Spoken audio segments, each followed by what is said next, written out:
તો ભરતી પ્રક્રિયા મુદ્દે મુખ્ય સચિવ રાજકુમારનું મોટું નિવેદન સામે આવી રહ્યું છે।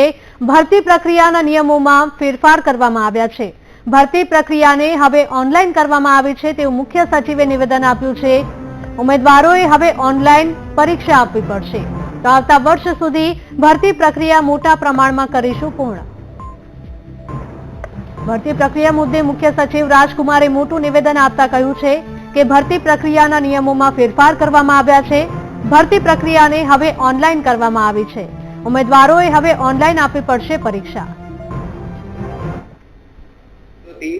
એક છાપ એવી ઉપસી આવી કે આપણે પરીક્ષા લઈએ છીએ, લાખો લોકો આ પરીક્ષા માટે, ભરતી પરીક્ષા માટે અરજીઓ કરે છે, પરંતુ કોઈક ના કોઈ કારણોસર આ ભરતી પરીક્ષામાં જે પારદર્શિતા રહેવી જોઈએ એમાં ક્યાંક તકલીફ ઊભી થઈ રહી છે।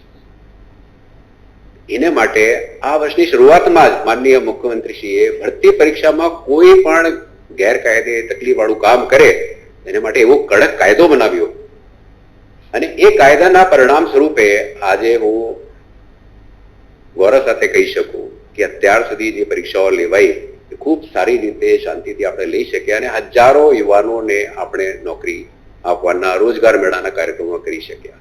એ પણ સુશાસનના કેટલો અગત્યનો ભાગ છે એ પ્રત્યે હું આપ સૌનું ધ્યાન આકર્ષિત કરવા માંગુ છું।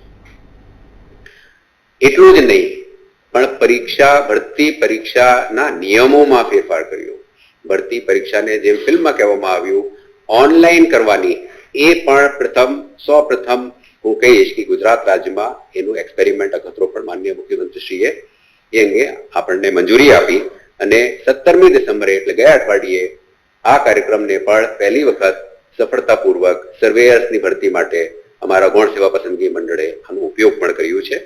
મને હવે વિશ્વાસ છે કે આ જે કંઈ થોડી ઘણી ખોટ કર્મચારીઓની સંખ્યામાં છે તેને આવતા વર્ષમાં અમે સમગ્ર રીતે તમામ કચેરીઓ માટે સફળતાપૂર્વક ભરતી કરવાનો કાર્યક્રમ હાથ ધરી